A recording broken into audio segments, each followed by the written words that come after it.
Thiruvananthapuram Manacaud flat കവർച്ചയിൽ 4 പേർ പിടിയിൽ. നഗരസഭാ ജീവനക്കാർ ചവഞ്ഞ് വയോധികയുടെ സ്വർണം കവർന്നത് 5-അംഗ സംഘം.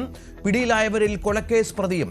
പാങ്ങോട് മിലിറ്ററി ക്യാമ്പിൽ നിന്ന് ആനക്കൊമ്പ് കവർന്നത് ജീവനക്കാരൻ തന്നെ.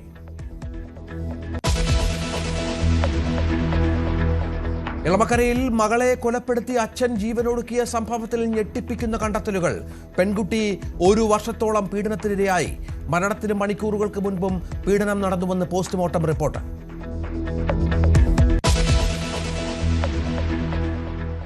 അനശ്വരതയുടെ കുഞ്ഞുമാലാഖ ആലിൻഷറിന് വിട നൽകുക പൂർണ്ണ സംസ്ഥാന ബഹുമതികളോടെ. സംസ്ഥാനത്തെ ഏറ്റവും പ്രായം കുറഞ്ഞ അവയവദാതാവിന്റെ സംസ്കാരം നാളെ പത്തനംതിട്ട മല്ലപ്പള്ളിയിൽ. പോസ്റ്റ്മോർട്ടത്തിന് ശേഷം മൃതദേഹം വിട്ടുകൊടുത്തു. ആലിന്റെ 2 അവയവങ്ങൾ 2 കുഞ്ഞുങ്ങൾക്ക് നൽകി.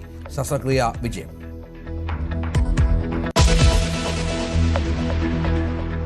കണക്കുകൂട്ടലുകൾ തെറ്റിയ അയ്യപ്പ സംഗമത്തിൽ വിശദീകരണവുമായി ദേവസ്വം ബോർഡ്. മുഖ്യമന്ത്രിക്ക് കട്ടിൽ വാങ്ങിയിട്ടില്ല.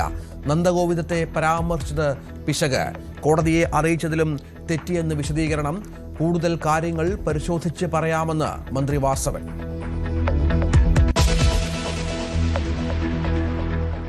ജമാഅത്തെ ഇസ്ലാമി ബന്ധത്തിൽ ബംഗ്ലാദേശിനെ ഉദാഹരിച്ച് UDF-ന് മുഖ്യമന്ത്രിയുടെ വിമർശനം. ബംഗ്ലാദേശികൾ അവരെ തഴഞ്ഞത് ഇവിടെയുള്ളവർക്ക് പാഠം. ബംഗ്ലാദേശിലെ തെരഞ്ഞെടുപ്പ് ഫലം നമ്മൾ കണ്ടല്ലോ. ഇപ്പോൾ ജമാഅത്തെ ഇസ്ലാമിയെ പൊക്കിക്കൊണ്ട് നടക്കുന്നവർക്ക് ഇതൊരു അനുഭവ പാഠമാകേണ്ടതാണ് എന്നാണ് തോന്നുന്നത്. മുഖ്യമന്ത്രിയുമായി കൂടിക്കാഴ്ച നടത്തി മുസ്ലിം ജമാഅത്ത് ജനറൽ സെക്രട്ടറി ഇബ്രാഹിം ഖലീലുൽ ബുഖാരി തങ്ങൾ. എല്ലാം പുറത്തു പറയാൻ പറ്റില്ലല്ലോ എന്ന് ബുഖാരി തങ്ങളുടെ പ്രതികരണം. സമസ്ത AP വിഭാഗം സമ്മേളനം കോട്ടക്കലിൽ. വീണ്ടും പിളരാതിരിക്കാൻ കേരള കോൺഗ്രസ് മാണി ഗ്രൂപ്പിൽ സമവായ നീക്കങ്ങൾ ചടുലം. റോഷി പറഞ്ഞതിൽ തെറ്റില്ല, സഹോദരതുല്യനെന്ന് ജോസ്. പക്ഷേ പാർട്ടിക്കുള്ളിലാകെ ആശയക്കുഴപ്പം.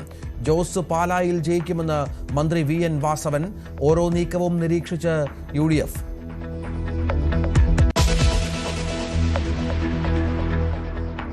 രാഹുൽ മാങ്കൂട്ടത്തിന് കുരുക്കുമുറുകുന്നു. മജിസ്ട്രേറ്റിന് വിദേശത്തിരുന്ന് രഹസ്യമൊഴി നൽകി 3-ാം കേസിലെ പരാതിക്കാരി. രാഹുലിനെ അകത്താക്കിയ കേസിലെ യുവതിയുടെ മൊഴിയെടുത്തത് വീഡിയോ കോൺഫറൻസിംഗിലൂടെ.